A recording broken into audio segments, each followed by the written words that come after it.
Study IQ IAS, अब तैयारी हुई अफोर्डेबल। दोस्तों, सांस्कृतिक, ऐतिहासिक और प्राकृतिक धरोहरों की बात करें तो भारत को इसमें कुछ खास तरह का वरदान मिला है। हमारे देश में उत्तर से लेकर दक्षिण और पूर्व से लेकर पश्चिम तक यानी चारों दिशाओं में ऐसी सांस्कृतिक, प्राकृतिक और ऐतिहासिक छटाएं बिखरी पड़ी हैं। लेकिन कहीं कमी रही तो देश की सरकारों में, उनकी नीतियों में और उनकी नीयत में। देखा जाए तो पूर्वजों की पहचान मिटती रही, विरासतें जर्जर होती रहीं और सरकारें उन्हें मिटते हुए देखती रहीं। इतिहास में भारत ने अनगिनत आक्रमण झेले, मंदिर तोड़े गए, आध्यात्म के केंद्रों को जमींदोज करने की कोशिशें हुई। अतीत में भारत के हिंदू राजाओं और सम्राटों ने तो रिवाइव किया, लेकिन आजादी के बाद सरकारों ने इस पर ध्यान नहीं दिया। पर आज दौर बदल चुका है, इतिहास का पहिया एक बार फिर से घूम रहा है और भारत एक बार फिर से अपनी संस्कृति और परंपराओं की ओर लौट रहा है। एक बार फिर से आज इन मंदिरों के इर्द गिर्द इतिहास रचा जा रहा है। अब भारत में इन मंदिरों की आस्था और धर्म को बचाए रखने के लिए उनको रेनोवेट कर एक टूरिस्ट सेंटर और इतिहास के झरोखे की तरह विकसित किया जा रहा है। इसके लिए भारत सरकार ने करोड़ों के प्रोजेक्ट लॉन्च किए हैं, जिसमें 1000 ईयर से ज्यादा पुराने मंदिरों के रेनोवेशन का काम भी शामिल है। दोस्तों, भारत सरकार के इस कदम से जहां एक ओर इससे एक नई तरह की सांस्कृतिक चेतना विकसित हो रही है, वहीं दूसरी ओर ये भविष्य में भारत को एक नई पहचान बुनने जैसा कदम है और भारत की अर्थव्यवस्था में महत्वपूर्ण योगदान देने में भी मदद कर रहा है। दोस्तों, आज के इस वीडियो में हम इसी विषय पर बात करते हुए जानने की कोशिश करेंगे कि आने वाले टाइम में कौन कौन से मंदिरों को रेनोवेट किया जा रहा है और इनका इंडियन इकोनॉमी में कितना योगदान है। दोस्तों, ये वीडियो यूपीएससी मेंस में जीएस पेपर फर्स्ट के Indian art and culture topic और जीएस पेपर 3 के इकोनॉमी टॉपिक के लिए इंपॉर्टेंट है। आपको इससे रिलेटेड एक मेंस प्रैक्टिस क्वेश्चन इस वीडियो के एंड में मिल जाएगा। तो चलिए शुरू करते हैं। स्वागत है आप सभी का स्टडी IQ में। अनुराग पांडे नाम है हमारा और ऐसे तमाम लेटेस्ट वीडियोस के अपडेट के लिए आप मेरे सोशल मीडिया हैंडल से जुड़ सकते हैं या वीडियो के कमेंट बॉक्स में दिए गए लिंक पर क्लिक करके भी आप वीडियोस को एंजॉय कर सकते हैं।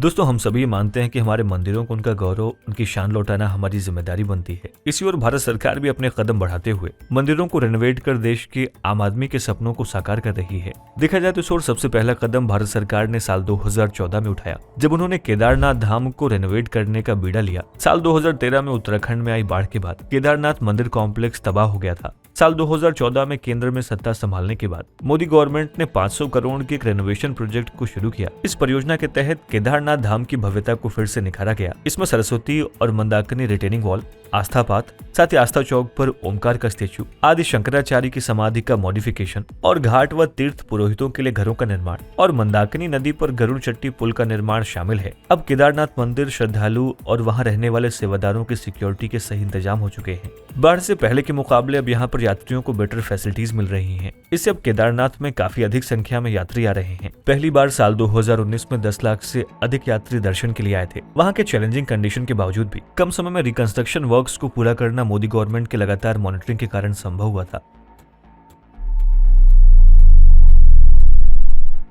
दोस्तों, अगला मंदिर है काशी विश्वनाथ मंदिर, जो प्रधानमंत्री मोदी के लोकसभा सीट बनारस में मौजूद है। प्रधानमंत्री नरेंद्र मोदी ने 13 दिसंबर 2021 को 500 साधु संतों और मंत्रोच्चार के साथ काशी विश्वनाथ कॉरिडोर का इनॉग्रेशन किया। प्रधानमंत्री बनने के बाद से ही काशी को उसके स्तर के मुताबिक बुनियादी ढांचा देने का ऐलान कर दिया।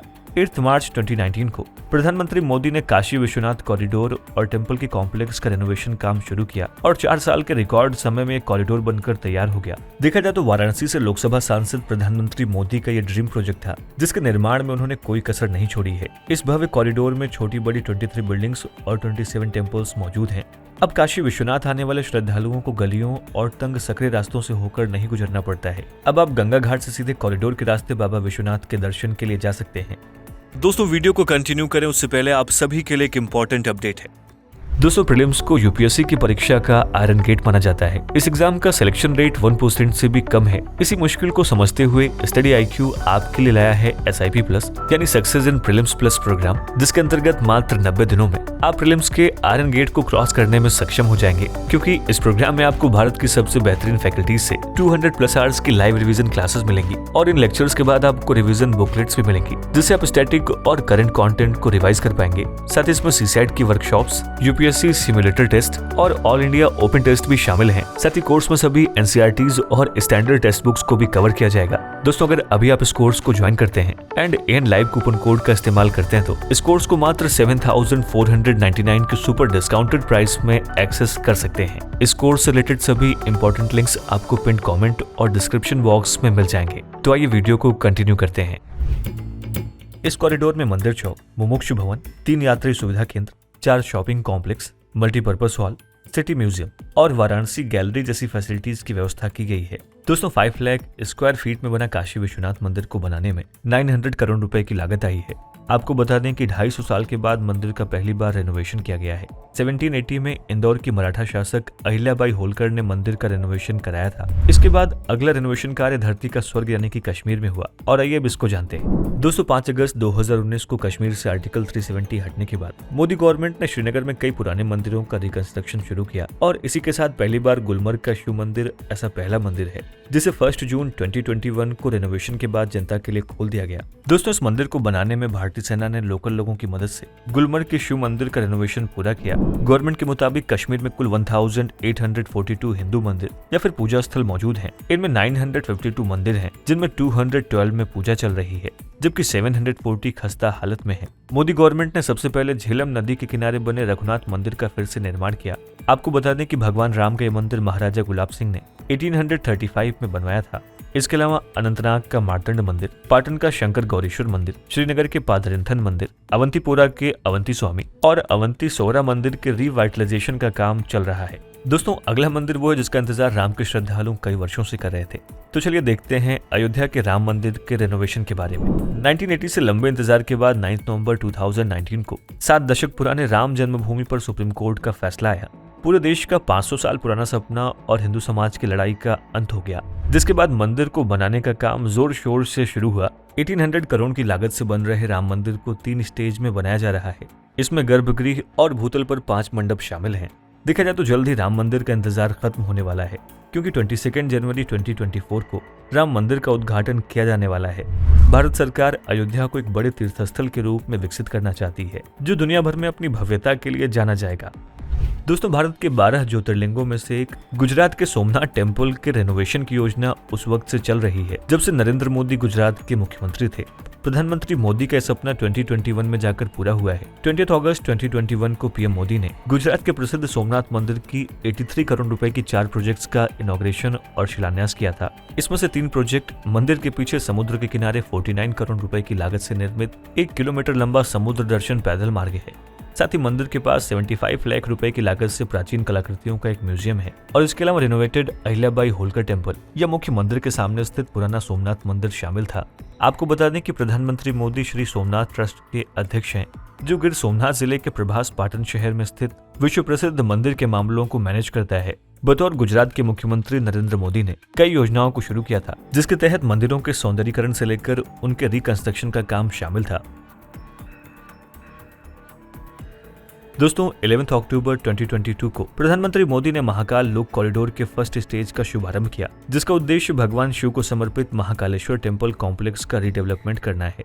मंदिर कॉम्प्लेक्स जो आज 2.5 हेक्टेयर भूमि पर फैला हुआ है उसे रिन्यूएबल प्लान के हिस्से के रूप में रुद्र सागर झील के साथ 40 हेक्टेयर से अधिक तय किया गया है। लगभग 856 करोड़ रुपए के इस प्रोजेक्ट का पहला चरण लगभग 350 करोड़ रुपए में पूरा हुआ। मंदिर के पहले चरण का कॉरिडोर लगभग 900 मीटर से ज्यादा लंबा है। देखा जाए तो यहाँ पर भगवान शिव की लीलाओं का वर्णन करती छोटी बड़ी करीब 200 मूर्तियां लगाई गई हैं। गौरतलब है कि 1234 में दिल्ली के शासक इल्तुतमिश ने महाकाल मंदिर पर हमला करके इसको नष्ट कर दिया था। दोस्तों, 18 जून 2022 को पूरे भारतवर्ष और हिंदू धर्म के लिए गर्व का दिन था जब 500 साल बाद प्रधानमंत्री मोदी ने गुजरात के पावागढ़ पहाड़ी पर स्थित महाकाली मंदिर में पूजा अर्चना के बाद उसके शिखर पर पताका फहराया। प्रधानमंत्री मोदी के प्रयास से ही 11वीं सदी में बने इस मंदिर का रीडेवलपमेंट प्लान के तहत कायाकल्प किया गया। बता दें कि 125 करोड़ रुपए की लागत से महाकाली मंदिर का रीडेवलपमेंट किया गया है जिसमें पहाड़ी पर स्थित मंदिर की सीढ़ियों का चौड़ीकरण और आसपास के इलाके का सौंदर्यीकरण शामिल है। दोस्तों, नया मंदिर परिसर 3 स्तरों में बना है और ये 30,000 वर्ग फुट के दायरे में फैला हुआ है। दोस्तों, हिंदुओं में 4 धाम की बहुत मान्यता है। ऐसे में भारत सरकार ने 4 धाम प्रोजेक्ट को भी रेनोवेट करने का फैसला लिया है और आइए जानते हैं कि क्या है ये पूरा प्रोजेक्ट। दोस्तों, मोदी गवर्नमेंट ने देवनागरी उत्तराखंड में एक और शुरुआत की है और वो है 4 धाम परियोजना। इस परियोजना के तहत एक सड़क बनाई जाएगी जो चारों धामों यानी कि यमुनोत्री, गंगोत्री, केदारनाथ और बद्रीनाथ धाम को जोड़ेंगी।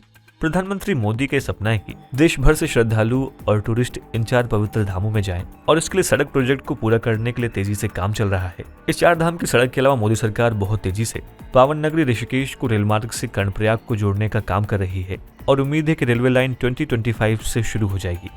दोस्तों, इन सब के अलावा अयोध्या की तरह ही श्री कृष्ण जन्मभूमि भी हिंदू जनमानस की आराध्य स्थली रही है। गवर्नमेंट की पहल के बाद करीब 1000 हेक्टेयर की मथुरा वृंदावन कॉरिडोर को 250 करोड़ की लागत से बनाया जा रहा है। इसमें यमुना रिवर फ्रंट और बांके बिहारी मंदिर कॉरिडोर को भी शामिल किया गया है। देखा जाए तो कॉरिडोर में गोकुल, नंदगांव और बरसाना को जोड़ा जा रहा है।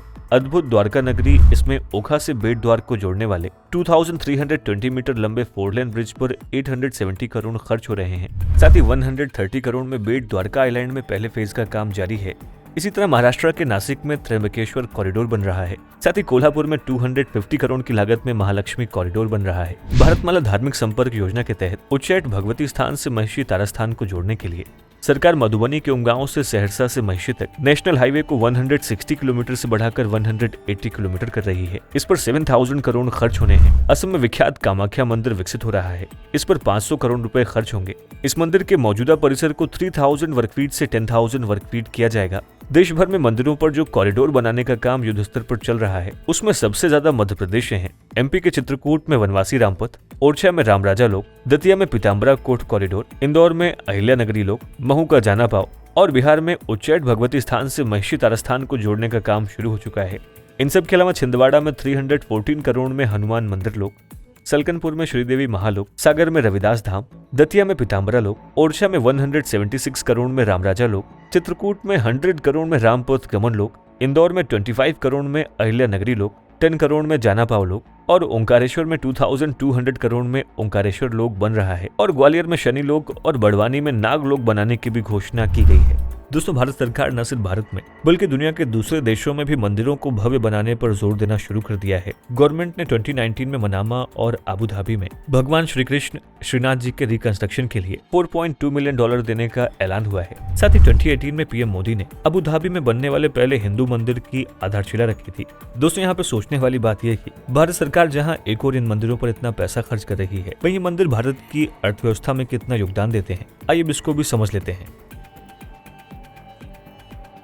दोस्तों, विकसित राष्ट्र और समृद्ध भारत के संकल्प को साकार करने के लिए भारत सरकार चौतरफा विकास पर ध्यान दे रही है। देश की आर्थिक प्रगति के लिए पर्यटन के महत्व को समझते हुए वे धार्मिक एवं ऐतिहासिक स्थलों के साथ ही साथ विरासत स्थलों के विकास पर खासा जोर दे रहे हैं। धार्मिक स्थलों के विकास से आई तरक्की काशी विश्वनाथ कॉरिडोर से समझी जा सकती है, जहाँ पिछले साल में ही 7 करोड़ से अधिक श्रद्धालु और टूरिस्ट पहुंचे हैं। यानी कि जब भी किसी तीर्थस्थल का विकास होता है तो शहर और क्षेत्र का विकास होता है, जैसे कि वहां पर पुल का कारोबार, विश्राम स्थल, होटल का कारोबार, प्रसाद की दुकानें और भोजनालय व कपड़ों से लेकर तमाम कारोबार में वृद्धि होती है। इसके अलावा 2021 में अयोध्या में राम मंदिर के लिए एकत्र किया गया दान 5450 करोड़ रुपए है, जो लगभग 5000 करोड़ रुपए के रक्षा बजट के बराबर है। इसके अलावा तिरुमाला तिरुपति 3023 करोड़ रुपए, वैष्णो देवी 2000 करोड़ रुपए, अंबाजी 4134 करोड़ रुपए, द्वारकाधीश 1172 करोड़ रुपए, सोमनाथ 1205 करोड़ रुपए और स्वर्ण मंदिर 690 करोड़ रुपए, गुवाहाटी के कामाख्या मंदिर, मथुरा के कृष्ण जन्मभूमि, वृंदावन के बांके बिहारी मंदिर, पद्मनाभ मंदिर, सिद्धिविनायक मंदिर और काशी विश्वनाथ मंदिर की कमाई भी बढ़ी है। NSSO के एक सर्वे के मुताबिक टेम्पल इकोनॉमी 3.02 लाख करोड़ रुपए, जिसका GDP में हिस्सा 2.32% है। देखा जाए तो उसमें फूल, तेल, दीपक, इत्र, चूड़ियां, सिंदूर, चित्र व पूजा के कपड़े से लेकर सब कुछ शामिल है और माना जा रहा है कि प्रधानमंत्री मोदी के वजन से ये जल्द ही और भी बड़ा हो सकता है। भारत में रिलीजियस टूरिज्म के बढ़ने की वजह से होटल इंडस्ट्री, ट्रांसपोर्ट इंडस्ट्री और स्मॉल बिजनेसमैन को बहुत फायदा हो रहा है। इसलिए 2028 तक भारत के पर्यटन क्षेत्र में लगभग 1 करोड़ रोजगार के नए अवसर निर्मित होने की संभावना व्यक्त की जा रही है। आज जिस तरीके से टेम्पल इकोनॉमी में भारत आगे बढ़ रहा है, उसे देखकर यह अनुमान लगाया जा सकता है कि भारत के ग्रॉस डोमेस्टिक प्रोडक्ट में एक बड़ा सेक्टर मंदिर बन सकते हैं। टेम्पल इकोनॉमी भारत को विश्वगुरु बनाने में एक मेन सोर्स साबित हो सकती है और साथ ही भारत को ग्लोबल प्लेटफॉर्म पर सभी व्यवस्थाओं के केंद्र के रूप में स्टैब्लिश कर सकती है। दोस्तों, इस तरीके से भारत सरकार मंदिरों का रेनोवेशन कराकर हमारी धरोहर को संजोने में लगी हुई है और हमारे भव्य और अलौकिक मंदिर धर्म की व्यापकता के पर्याय बने रहे हैं। हम इस नए उभार को भारत की उभरती पहचान से जोड़ रहे हैं। देखा जाए तो मंदिर और उससे जुड़ी अर्थव्यवस्था भारतीय अर्थव्यवस्था में महत्वपूर्ण भूमिका निभाएगी, जिससे लाखों नौकरियां पैदा होंगी। इसका एक महत्वपूर्ण हिस्सा सिस्टमैटिक मैनेजमेंट के द्वारा मजबूत किया जाना चाहिए। हायर एजुकेशन कोर्सेज में मंदिर, उससे जुड़ी मैनेजमेंट और उसकी अर्थव्यवस्था को शामिल करना एक इंटेलिजेंट अप्रोच साबित होगा। यूथ अपने एफर्ट्स और रिसोर्सेज को मंदिर की अर्थव्यवस्था और रिलेटेड टूरिज्म सेक्टर्स के एक्सपेंशन और डेवलपमेंट की दिशा में लगा सकते हैं। साथ ही आने वाले समय में भारत सरकार की जिम्मेदारी है कि हर टूरिस्ट इन मंदिरों की गरिमा और भव्यता से परिचित हो। साथ ही भारत के सुदूर कोनों से लोग धर्म के इन केंद्रों को देखने आए और अपने संग नए अनुभव को सजोएं। ये स्थानीय लोगों की जिम्मेदारी है। दोस्तों, आपकी इस पर राय क्या है? हम इस वीडियो के कमेंट सेक्शन में जरूर लिखें। और आज का मेंस प्रैक्टिस क्वेश्चन है, temples are an essential part of Indian heritage and culture. Explain how the renovation of ancient Indian temples can contribute to strengthening our heritage and also boost the economy. Study IQ IAS, अब तैयारी हुई affordable.